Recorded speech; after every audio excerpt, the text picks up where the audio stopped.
So we have TOEFL 79, IELTS 6.5 and CET 500. Okay. Now, as I mentioned, we have a new stream. In fact, we have been adding streams over the years. So currently we have 3 streams. We have the interpreting stream, the practical stream, and the technology stream. We did have a 4th stream, and that was the research stream, but that is now not going to be part of the masters anymore. People who are interested in research, you'll still find all the courses available that were focused on in the research stream. It's just that we're no longer going to have that concentration. So these 3 streams, interpreting, practical, and technology. So the interpreting stream has been around for 5 or 6 years. And here are the courses, the main courses that you'll focus on. And we do pride ourselves in fairly small groups, fairly small teaching groups for this. And also we have to say we're very honored to have 2 members of the International Association for Conference Interpreters, that's the AIIC, on our teaching staff. That's Professor Liu Minhua and Mr. Liu Liu. So if you enter the interpreting stream, you will be taught by the very best experts. So moving on, we now look at the practical stream. So those are the main courses. There has to be said, there are quite a lot of courses all together on the masters. And each stream has, well, they all have 2 courses in common core. One of them is in research methodology, and the other is in translation technology. So that's going to be the common core from now on. And then after that, each stream has its own compulsory courses, core courses. And then there is a large number of elective courses. And there is quite a lot of flexibility. It's sometimes possible for practical stream students to take some courses in interpreting, for example. So there is a bit of crossing over between the different streams. We do have a lot of courses, as I mentioned. It's possible that not every course will be offered every year.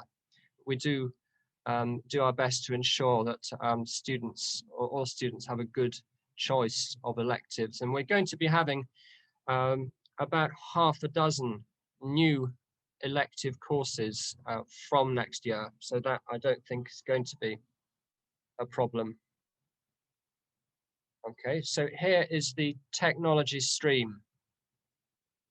And we're focusing on a range of different technologies. We think that people who are wanting to be translators in today's translation industry can't ignore translation technology. And that is why we've made the decision to make one of our courses in translation technology common core for everybody. If you join the technology stream, there will be 5 or 6 extra courses that you can take. It won't be possible to take all of them because of the program structure, but you can focus on this particular area. And I will list those in a few minutes' time. Some of them are also available on the other streams, it has to be said. Although you can't concentrate on technology if that's your interest nearly as much as if you were on the technology stream itself. Okay, so I'll be returning to the question of courses in a minute, but right now let me Let me say something about the academic environment. We are a thriving, flourishing department. We were for many years the translation program. We achieved departmental status a couple of years ago. We do our best to stage one international conference every year. We have a conference in Wikipedia translation coming up in December. And before that, we have a more major course, a more major conference in interpreting, and that's happening later on in the spring. We have visiting speakers. In the past, they've tended to come in person to HKBU. Obviously, more recently, these tend to have been online events. And in the future, once, you know, fingers crossed, the epidemic is behind us, we will, I imagine, combine the two. We'll have some visitors in person and then some online events. But these are a very major part of the academic research culture of the department. Okay, so who are we? This is a list of the teaching staff, teaching and research staff. So you can see that we come from a number of different backgrounds. And we have native Hong Kongers. We have staff from the mainland of China. We have one or two staff members from Taiwan. And then you can see there are a few people with non-Chinese backgrounds. So I and my colleague, Dr. Robert Neither, who's the head of department, we come from the UK. And then Dr. Hardy comes from Australia. Okay, so here, this is far from being a complete listing of our courses, but here are some of the more major, perhaps more popular courses. And the ones on the left, obviously, these are the specialist interpreting courses. And then the ones in the middle, these are more for intended for practical stream students. And then on the right, we have the courses in different types of technology. And some of those are courses which we've been teaching already, and others of them are going to be new from this coming September. Okay, so for the next couple of slides, we'd like just to share with you the words of some of our former students, a couple of our former students. So firstly, Margaret Ding Liu, who, as you see, graduated in 2017. We have another 2017 graduate here. Okay then, so moving on, here are some photos from our various extracurricular events that have been held over the last 2 or 3 years. So we do enjoy occasional get-togethers, and we celebrated the 10th anniversary, for example, of Matran. You see the birthday cake,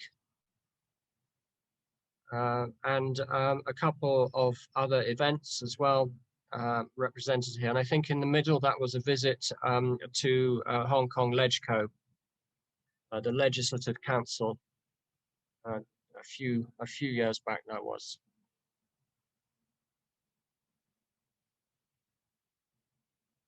Here's a bit about our employment orientation.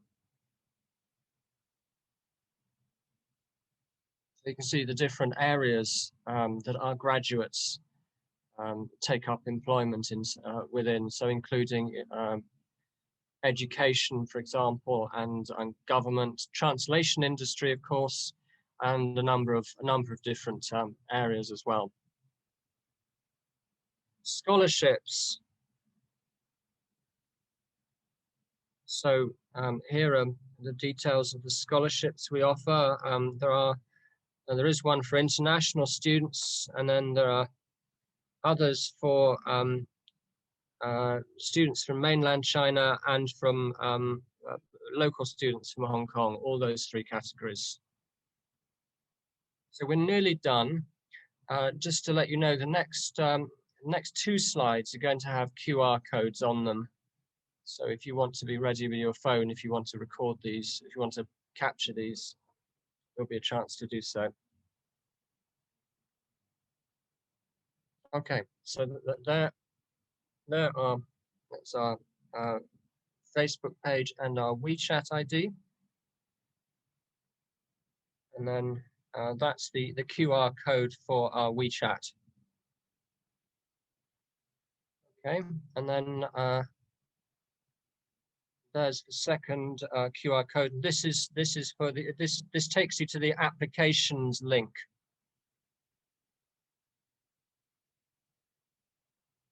Okay. So if you're thinking seriously, or if you've already decided that you're going to apply for a place on Matran, then that is the starting point for you. There is still a certain amount of time to apply.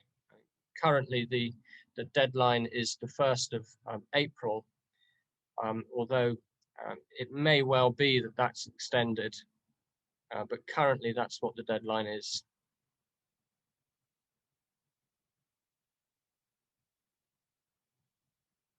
Okay, so there we are. I did promise you a second PowerPoint. This is going to be a bit shorter than the first one, and this is because it's new. This is a few words about about translation technology and what you would be learning, what you would be focusing on if you are interested in the new technology stream. So this summarizes, or this lists the courses that are specific to technology. Now, if you're on the technology stream, you will be doing other courses as well. So you can't focus 100% on translation technology, but you would do a number of these. You'll do the first one as an obligatory course, for example, and then you do a selection of the others. And as you see, most of them are very practical. One or two of them are a bit more theoretical. But I'm going to focus on the types of technology that we're going to cover. Okay, but first of all, what is the point of the new stream? Well, it's a recognition that if someone wants to work in the translation industry, maybe in a large company, a localization company or publishing company or whatever, then there are a number of different roles that that person can work in, not only as a translator, but also as a project manager, for example, or a terminologist. There are people who have the word terminologist as their job title, or as a localizer, or as a translation technology expert. All kinds of different roles are becoming available, or have become available in more recent years.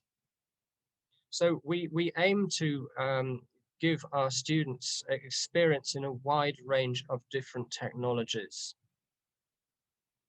At the same time, not neglecting the theoretical understanding that should underlie the use of the technology. So what do? We start off, and this is part of the core course. We start off looking at terminology, because you can't do technical or specialized translation without an understanding of how you discover equivalents for technology, for terminological items in the text that you're translating. So we look at that for the first couple of weeks because it's important for the whole program, ability to discover translation equivalents of specialized words and phrases. But the main focus, certainly of our core course, and also for some of the other courses, is a technology called translation memory. And this is in fact the main technology that's used in the translation industry, both by companies and also by freelance, in other words, independent translators. And translation memory, it's like a database, and you put all your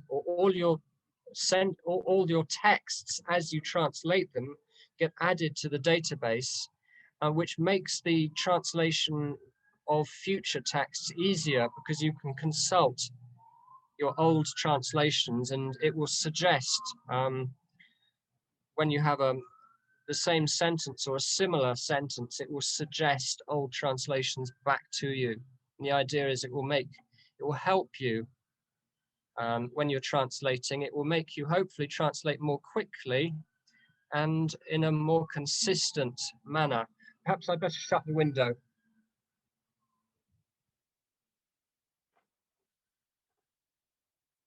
Okay, so the most widely used technology, and there are lots of different systems out there, and we believe it's right not to focus on just one system. So we get our students to use 2 or even 3 different systems, and that gives them an overall idea of how the technology works. If you do 2 or 3 systems, you'll have a much broader understanding of how the technology works and what it can do. And also, if in your first job you found that you were using a different tool, you would be very well placed to learn that tool very quickly if you already know 2 or 3 other ones. So the other course, and this has been taught for a couple of years now, is in software and web localization. And this is a screenshot of a tool called Pasolo, which I've been demonstrating to my students this year.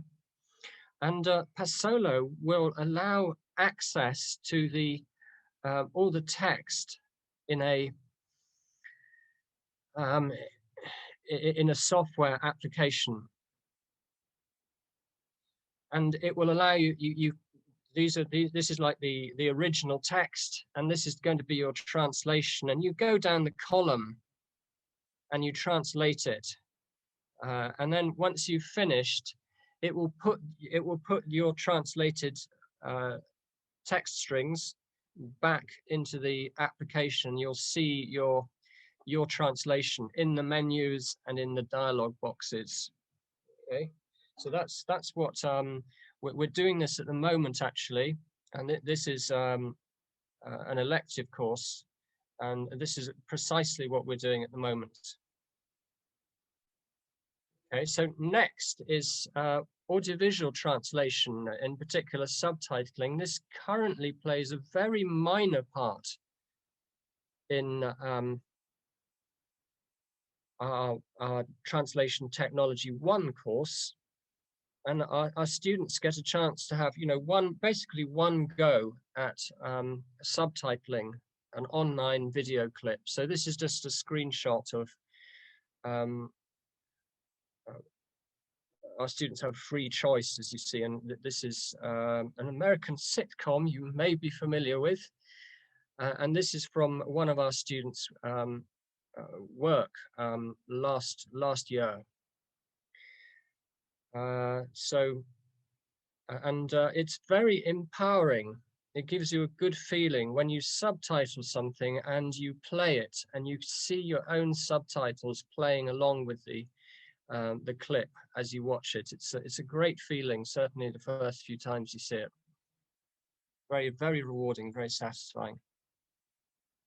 We do a fair amount on machine translation, and we start with the sort of commonly known, commonly used tools like Google Translate.